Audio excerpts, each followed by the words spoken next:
Bonjour, bonsoir, bande konangai, ba congolais, bisika nyoso bozwami na monde entier. Na ye vite fait na pourquoi na lelo pona sala vidéo oyo, juste pona kumeka ko éclaircir makambo ya vidéo oya frère Patrice oye tamboli,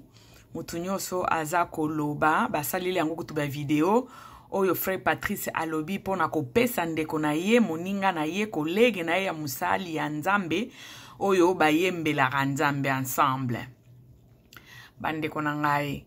na koti batu basaleli frère Patrice ba video bazoloba na ye aza jaloux po anini abengaki frère Mike te po ayebisa ye pourquoi aleka na réseaux sociaux. Na lingi na yebisa bino eloko moko. Frère Patrice ayembela nzambe banda kala toyebi.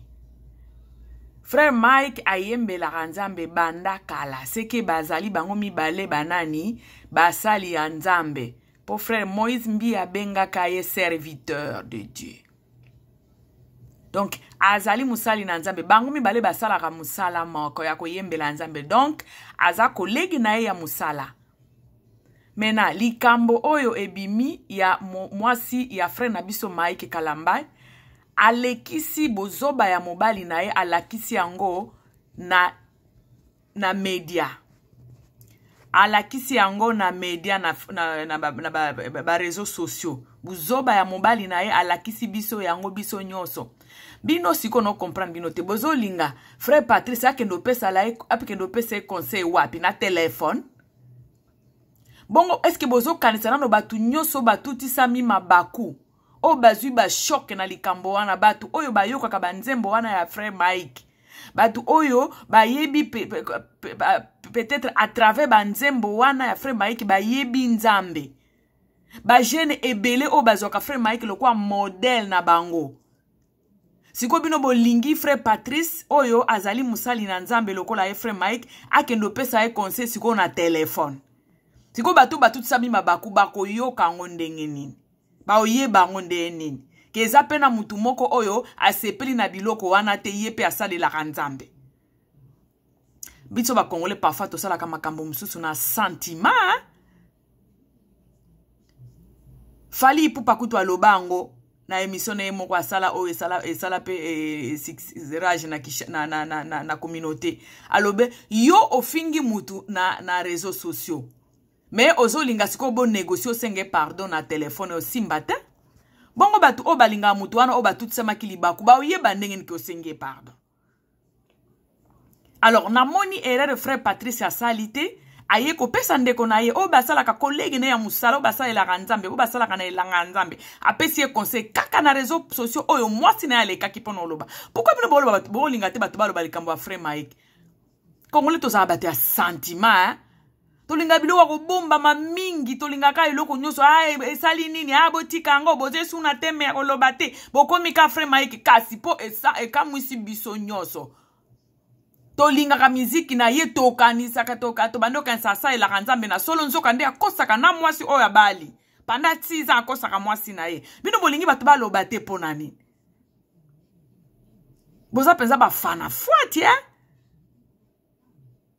yango moni mboka biso ebonga te muto osala mabe mesuko oza fan na yo okolinga te batanga kombo ne pona nini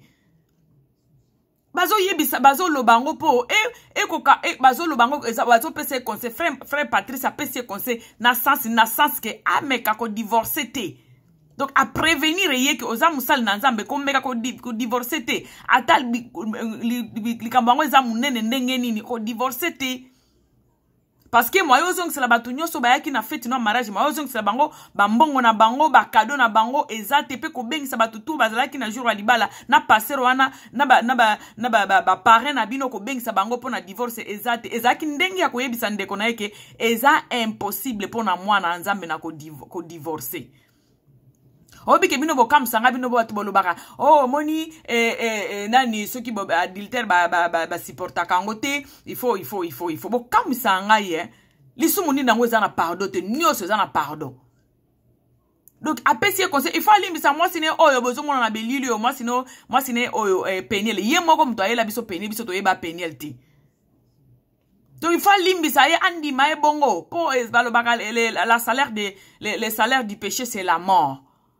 Les roquets kopona otuni volonté anzambete. Oh asimet. Ezaki na sensa kwebise il faut asimer et puis bino batu ba fana fuati bino. Bino bolo batu ba lo bata soki mutuka lobi likambo ya Mike bo koma ba commentaire bozo lo ba n'importe quoi. Botika ye boni batika ye pona nini aza musala nzambe ala kisa kibiso ke aza face na ke aza musala sale la nzambe musala nzambe faut à l'exemplaire. Et puis biso to kondimaka moi sine po aza moi sina ya bale basala 6 ans ensemble batana bana mi bale likambo moi sina ko biso to kondimango. Donc il faut batuba lo bapo epesa e leçon e kokana ko changer. Ata soki ye ndenge alongwa na réseaux sociaux alongola a supprimer biloko ne nyoso. Même batu oyo batu tusami mabaku bazala consoler ndambu bande ko botika likambo wana obozaka nango muke abotike sali nini abolanda makambo na bino botika ete biso toyebaki banzembo na e fortifiaka banzembo na e batu boyebi batu combien bandimela nzambe surtout ba jeune bazwaka e modèle bandimela nzambe pona banzembo na e wana. Alors batu il était censé azala à se comporter lokola mwana nzambe biso to kondima makambo mwasi ne alobi parce que aza mwasi ne bavanda kanda kumoko. La fille s'y répétait tout le temps na ba interview bando sala lobi muto yebi maike koleka ye azate. Alors cette même personne a ko boire que la biso sur internet buzo ba mobile ne mabe ya mobile ne busoto ya mobile na ye infidélité mobile ne bino bolingi batu balo bate poane po boza ba fana fuati e bino bokamisa nga. Soki omoni ke olie otondi na note ko tambola mosapite ko za mwana ozo salela nzambe ye soki amoni ke soki bombino na beto bino batu bazolo bele bomoni ke akoki ya moni ke akoki nano azokoka nano infinani kozala fidélité azokokana alongi nano ekobote amata na ngomba kendo lukana ne longi nzambe ava aya ko yembela batu o azosala ekobo. Elise soki Elise mwana mama olangi wana toyebaka e pendant 6 ans ba osala ekobo na mwana pasteur minene lokola mama olangi na papa olangi 6 ans. Et puis tout d'un coup a informé biso ke ba kaboni te loko moko te to monika e ko présenter biso Peniel. Alors c'est que c'est le biso tozaki to mona ki on dirait atuna kinzambe ba ava bala Peniel wana. Siko biloko ezo lakisa biso ke atuna na nzambe te abala ikaka po amoni mwasi kitoko. Oh kitoko ya mwasi surtout pona musala nzambe il faut azala exemplaire ya bato balandaka matea na banzembo po nzembo za kote ya double eza ko adorer na matea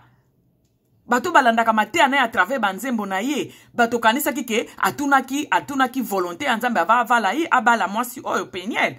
Mais Peniel e ko lakisa biso na ba acte na ya sale lakisi biso ke bango mibale batunaki nzambe te toko kondane kutu Peniel te nga kutu Peniel kutu ya bato botia libanda. Po biso toyebaka Peniel te muto ko présenter biso e musali na nzambe un serviteur de Dieu aye ko présenter biso Peniel ko la mwasi na automatiquement to kondima Peniel parce que toyebi ke yako ki ko bala jamais sa ko tuna nzambe. Bino molingi bato balo balikambo yango wapi le mwasi na aye ko étaler yango na nini mwasi na ko étaler yango na media bino bolingi siko bato balo belango wapi na mama bulu ya wese Nubo kamsanga ba bate wa sentiment bolingi siko batu balo belango likambo yango wapi boyebi batu kombe batu sami mabaku pona likambo oyo tika bango ta tosala ba video e consolera bango ba mona ke batu quand même bazo lo belango bolingi batu balo bana Peniel ni biso toyeba ki Peniel ye mto ayili biso Peniel lokola mwasi na ye alo biso bolingi to lo bani to lo bana Peniel ni yende akoki ko changer mwasi na ye te ye olia changer mwasi na ye akoti na ba je mwasi na ye yaza musali ya nzambe azalaki censé ko nini ko te ya mwasi na ye po azala mwasi ya célébrité lokola ye azali célèbre mais mwasi ne azo jouer yo se mona ye accompagnaka mwasi na ye le azo poster eloko nyonso bakosana nda kwa poster azemi a poster azo tia ba kabelo a poster azo fongola ba kabelo ye na ba carton a poster azo lia a poster siko bino bolingi biso to sani ye lokola musali na nzambe alingaka lo bate discrétion o wana te kosala ka babiloko wana te ponga nazali musali ya nzambe nga na yembela ka nzambe donc na te yaka à travers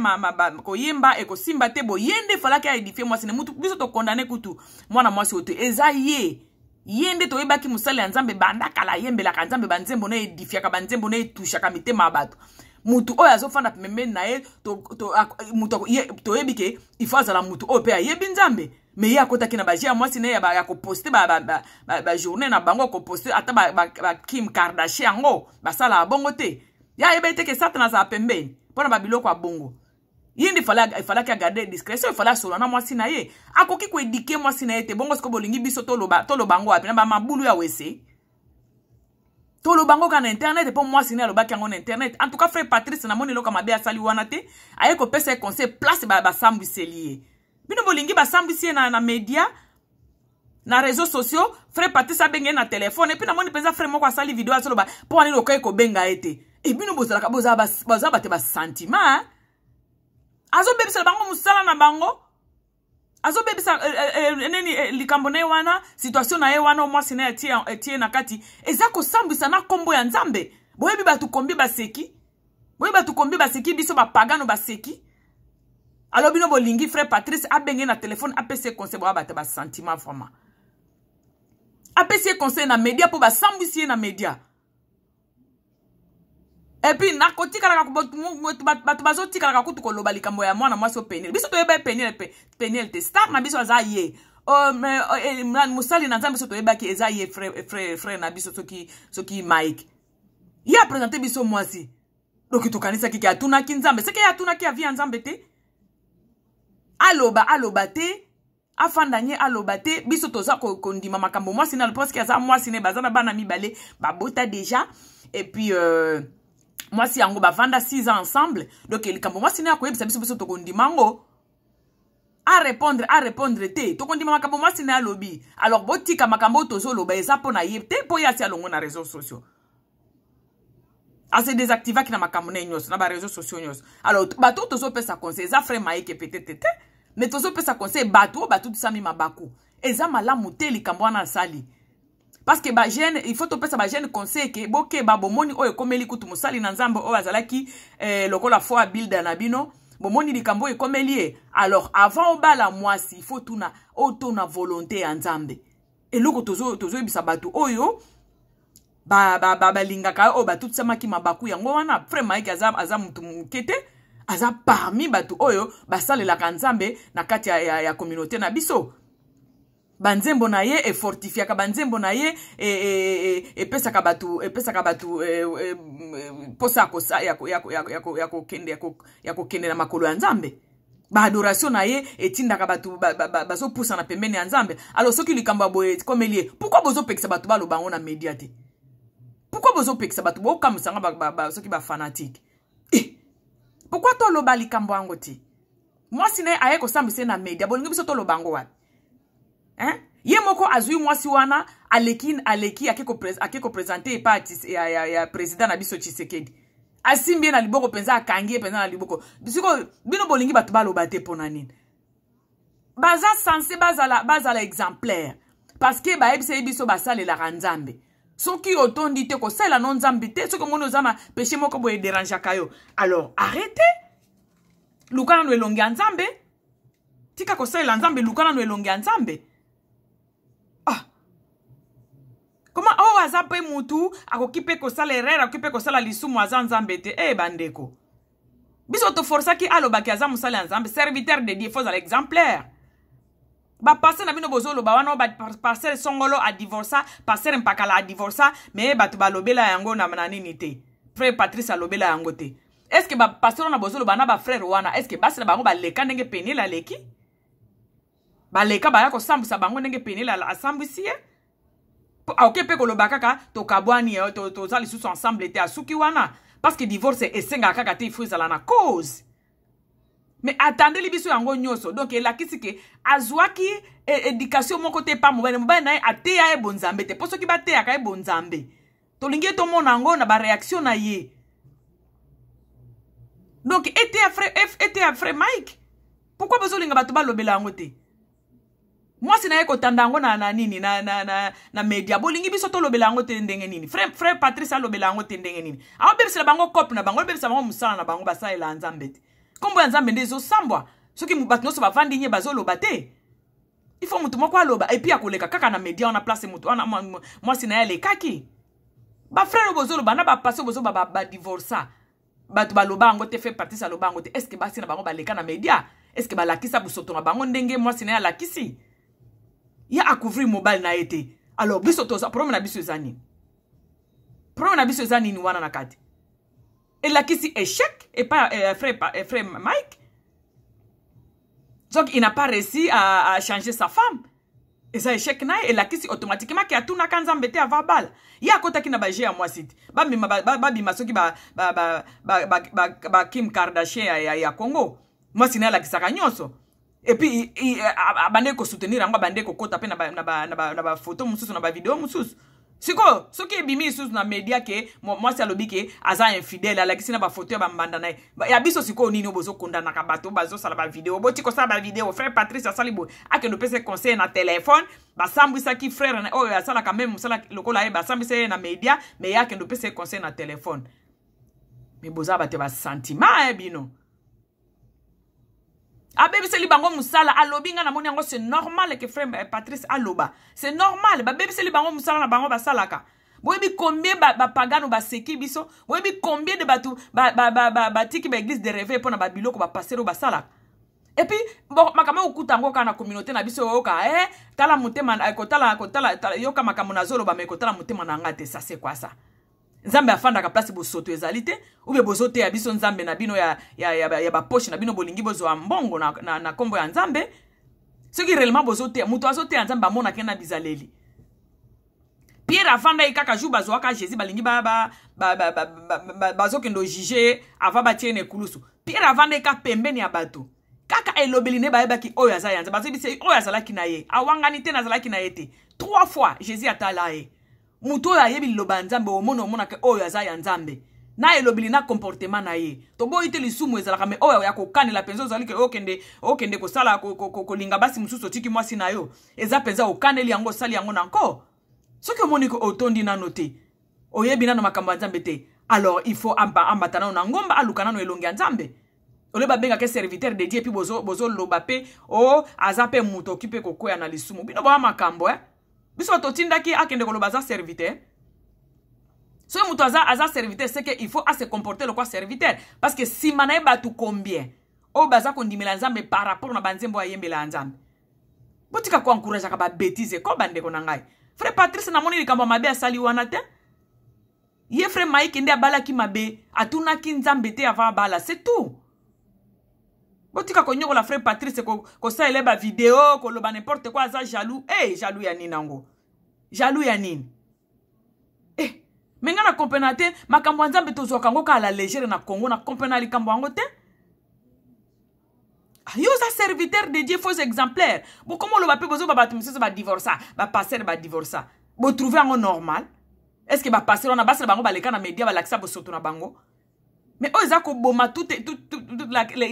les christianisme nde bazo boma babiloko oyo alors to condamner ka frère frère na biso Mike mutu ayela ki biso mwana mwasi wana donc atuna ki nzambe te ava balaye fait Patrice asali eloko te fait Patrice a lobby likambo ya solo ndenge ezaleli tuna bengisa batu nyonso bayaki na fête na yo zongisela bango pe ba cadeau na bango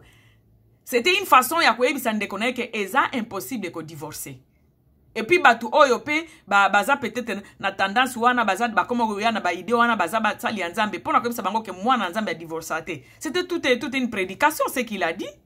Bino bomoni yango siko ba jaloux ba makambo ba fani fuat na moni likambo frère Patrice alobi ya mabe wana ezate alobi penza mabe apesi moninga na conseil ba sambwisi na media apesi pe conseil na media mabe ezate parce que batu oyo batuti samaki mabaku na likambo o penile asalaki bazupe oyo bango leso na kati kuna conseil nga na kopesa siko pour finir pour conclure ke bande kona ngai soki olobi ozo salela nzambe yeba ke batu ebele baza sima na yo donc